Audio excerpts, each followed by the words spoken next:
आज हम लोग क्लास 10th का एक्सरसाइज 1.1 पढ़ेंगे, जिसमें कि वास्तविक संख्याओं का चैप्टर है। पहला 1.1 आपका एचसीएफ एलसीएम पर आधारित है। पहला नंबर सवाल कहता है, इसमें एक नंबर में यूक्लिड विभाजन एल्गोरिथ्म विधि से निम्नलिखित संख्याओं का जो दिया है उसका एचसीएफ ज्ञात करना है। तो देखिए, यूक्लिड विभाजन एल्गोरिथम विधि से एचसीएफ ज्ञात करने के लिए एक इस फार्मूले पर एचसीएफ ज्ञात करने के बराबर है। तो पहला नंबर क्या है, 135 और 225।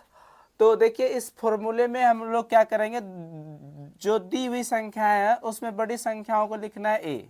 क्या लिखना है, बड़ी संख्याओं को ए लिखना है। तो बड़ी संख्या है आपका कितना, 225।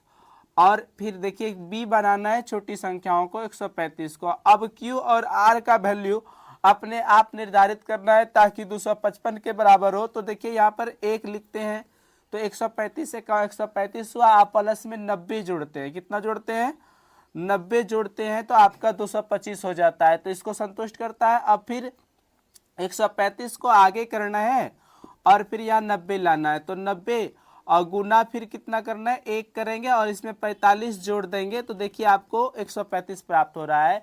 ये ध्यान रखना है कि आपका जो आर का वैल्यू होना चाहिए हमेशा, आपका देखिए बी से छोटा है आर का वैल्यू। और इस प्रकार जो है तब तक करते रहेंगे जब तक कि आर इसका 0 ना आ जाए। तो देखिए 90 को फिर आगे करेंगे और आर को बी बनाते हैं। 45 गुना 2 हो जाएगा 90। इस बार देखिए आर के जगह पर 0 आ गया। तो 0 जब आर का वैल्यू 0 आ जाता है, इस सूत्र के हिसाब से आर का वैल्यू आपका 0 आता है, तो इसका एचसीएफ वैल्यू बी होता है। तो एचसीएफ ऑफ 135 और 225 का कितना हो जाएगा, एचसीएफ वैल्यू आपका 45 होगा, 45। ठीक है, ये एचसीएफ यूक्लिड विभाजन एल्गोरिथम विधि से ज्ञात हुआ।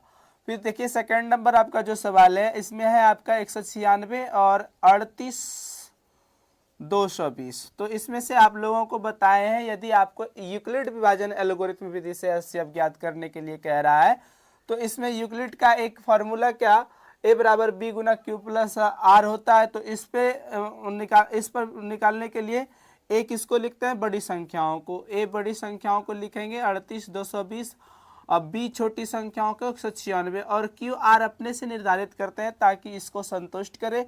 तो देखिए क्यू का वैल्यू जो है 196 देंगे, 195 गुना 196 38,220 हो जाता है। फर्स्ट एटम में ही इसमें आर का वैल्यू 0 आता है, तो इसका बी महत्तम समर्थक, इसीलिए एचसीएफ ऑफ 196 और 38,220 का कितना हो जाएगा, 38,220 का एचसीएफ हो जाएगा आपका 196। मतलब जब आर का वैल्यू 0 तो इसका बी एचसीएफ कहलाता है। तो बी के जगह 196 है, इसलिए 196 इसका एचसीएफ वैल्यू होगा। थर्ड नंबर में आपका देखिए दो संख्याएं दी हुई है, जिसमें 867 है और 255 है। इसका एचसीएफ ज्ञात करना है, वही यूक्लिड विभाजन एल्गोरिथम विधि से। तो ज्ञात करने के लिए आप लोगों को बारी बारी से बता रहे हैं कि इसमें ए उसको मानना है जो बड़ी है। तो संख्या बड़ी 867 छोटी संख्या है, 255 को भी मानना है। क्यू आर अपने से निर्धारित करते हैं ताकि 867 हो और ये शर्तें लागू हो। तो देखिए 255 में यदि आप 3 से गुना करके 102 जोड़ देंगे तो आपका 867 पूरा हो जाता है। तो इस प्रकार करते रहेंगे। फिर 255 को आगे करना है और 102 को यहाँ पर लाना है। 102 गुना 2 करेंगे तो 204 हो जाएगा। उसके बाद 51 जोड़ेंगे तो 55 हो जाएगा। इस प्रकार फिर 102 को आगे करेंगे। इस तरह का क्रिया तब तक करते रहेंगे जब तक कि आर का वैल्यू 0 ना आ जाए। तो देखिए आर का वैल्यू इस बार ही 0 आने वाला है। 51 गुना 2 102 हो गया और प्लस में इस बार आर का वैल्यू 0 आ गया। तो जब आर का वैल्यू 0 आ जाता है तो इसका बी वाला मान जो है एचसीएफ वैल्यू होता है। इसीलिए लिखेंगे एचसीएफ ऑफ कितना, 867 और 255 का कितना हो गया, 51। ठीक है, इस तरह एक नंबर हम लोग यूक्लिड विभाजन एल्गोरिथम विधि से एचसीएफ ज्ञात करेंगे। संख्या 2 में कह रहा है कि दर्शाइए कि किसी विषम धन पूर्णांक का रूप 6q + 1, 6q + 3 या 6q + 5 रूप का होता है, जहां q आपका एक पूर्णांक है। ठीक है, देखिए एक्सप्लेन करते हैं।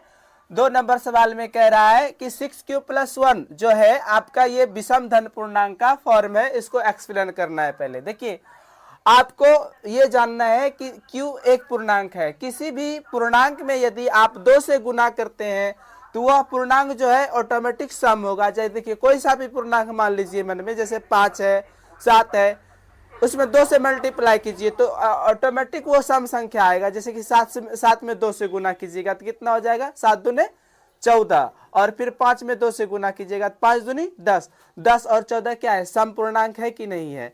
ठीक है, इसीलिए किसी भी पूर्णांक में जब 2 से गुना करते हैं तो वो संख्या क्या हो जाती है, वो पूर्णांक क्या हो जाती है, सम पूर्णांक। और उसमें अब विषम जोड़ेंगे तो वो विषम होगा, और सम जोड़ेंगे तो सम होगा। इसलिए इसका एक्सप्लेन करने पर प्राप्त होता है कि ये एक विषम पूर्णांक का रूप है, विषम धन पूर्णांक का रूप है, विषम संख्या है। ये क्या है, विषम संख्या है, समझ गए। फिर देखिए दूसरा एक्सप्लेन करेंगे 6q + 3 का।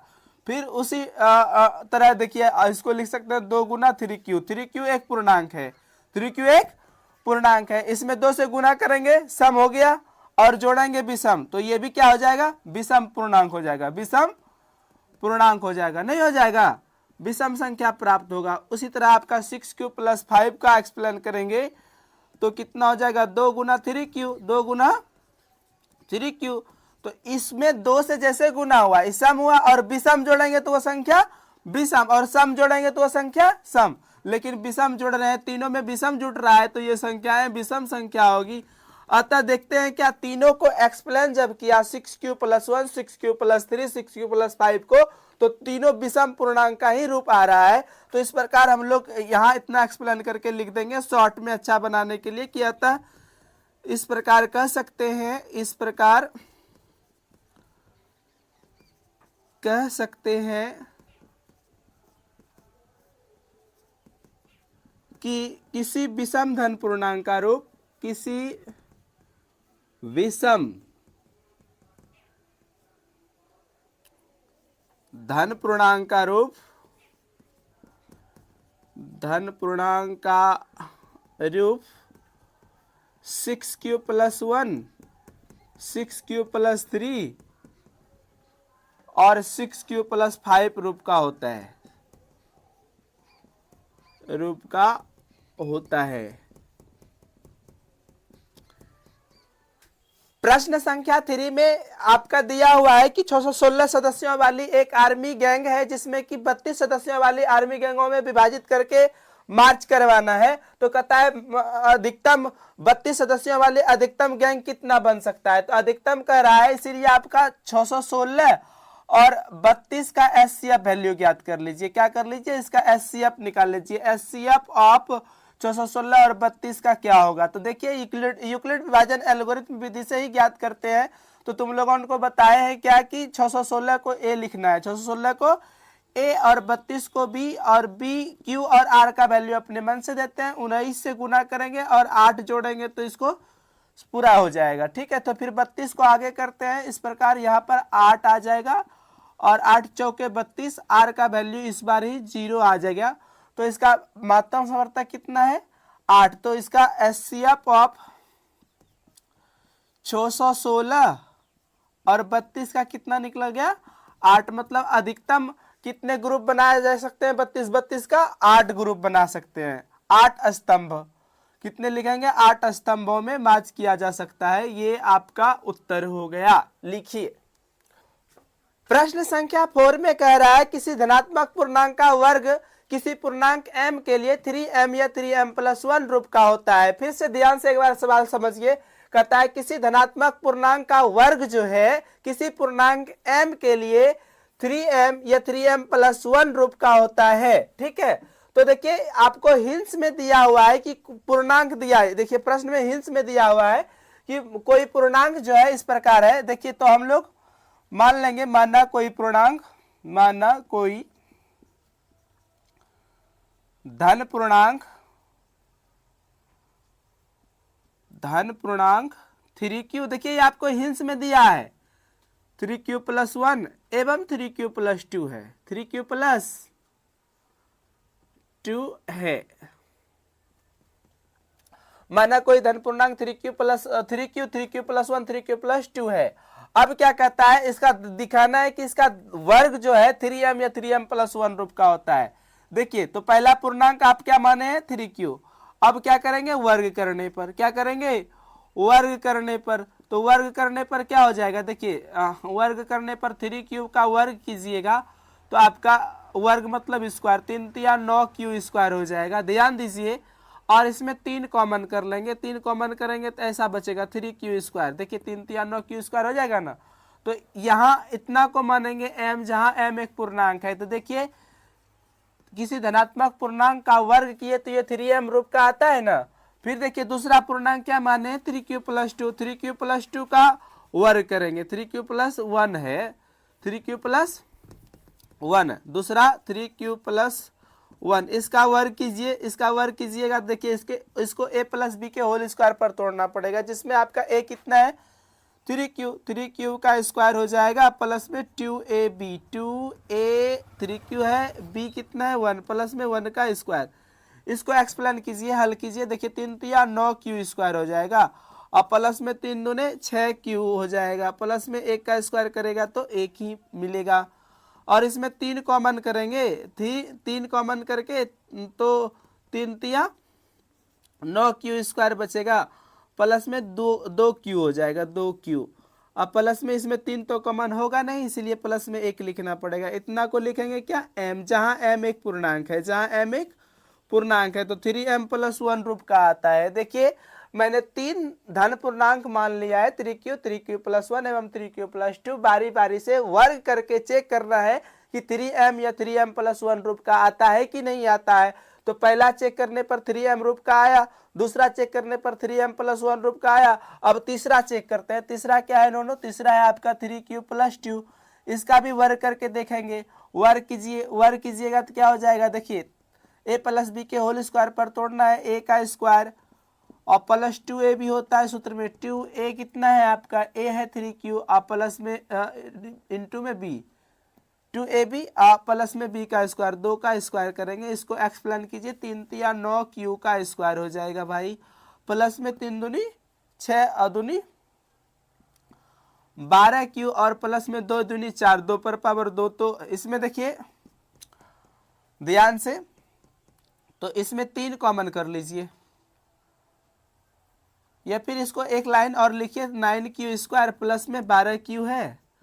और इसको आप लिख सकते हैं 3 को 4 को कि 3 प्लस 1 है, 3 प्लस 1 है। इसमें फिर कॉमन करेंगे 3 कॉमन करके लिखेंगे 3 तिया 9q स्क्वायर प्लस में 3 चौका 12, 4q और प्लस में देखिए 3 कॉमन किए तो 1 बचा और 1 में तो 3 कॉमन आ नहीं सकता, ये बाहर में। इतना को मानेंगे m, जहां m एक पूर्णांक है, इसलिए आपका 3m, इतना के बदला m लिखेंगे, 3m प्लस 1 आता है।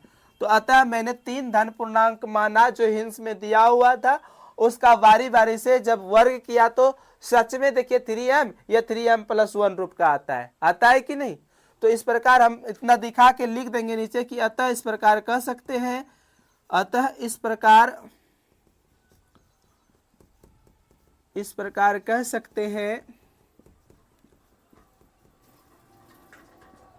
कि किसी धन पूर्णांक का, धनात्मक पूर्णांक का वर्ग, धनात्मक पूर्णांक का वर्ग जो है किस फॉर्म में आता है, 3m या 3m प्लस 1 रूप का होता है, 3m प्लस 1 रूप का होता है। समझा कि नहीं जी। देखिए ध्यान से, प्रश्न संख्या 5 में कह रहा है कि किसी धनात्मक पूर्णांक का घन जो है 9m प्लस 1, 9m प्लस 8 रूप का होता है।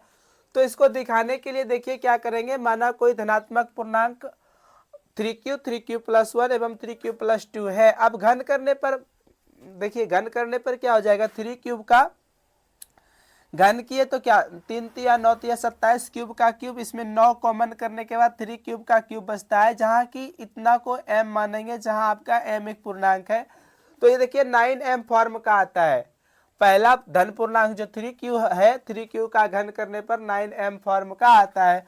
दूसरा पूर्णांक 3q प्लस 1 है, इसको देखिए घन करने पर क्या होता है, घन करेंगे तो इसको a प्लस बी के होल क्यूब पर तोड़ना है। a प्लस बी का होल क्यूब होता है क्या, a cube plus 3 a square B plus 3 ab square plus B का क्यूब। तो 3 तिया 9 तिया 27 क्यूब का क्यूब प्लस में 3 तिया 9 तिया 27 क्यूब का स्क्वायर, 3 तिया 9 क्यूब, एक का स्क्वायर करेंगे तो एक ही होगा। ठीक है, तो इस प्रकार जो है इसमें 9 कॉमन करने के बाद 9 तिया 27 और फिर 9 तिया 27 क्यू का स्क्वायर, फिर 9 कॉमन करें तो क्यू सिर्फ बचा एक, इसमें इतना को मानेंगे हम 9m प्लस 1। इस प्रकार जो है देखिए 3q प्लस 2 का भी जब घन करते हैं तो ये भी 9m प्लस 8 का होता है। तो सबको एक्सप्लेन करके लिख देंगे लास्ट में कि अतः किसी धनात्मक पूर्णांक का घन जो है 9m प्लस 1 या 9m प्लस 8 का होता है।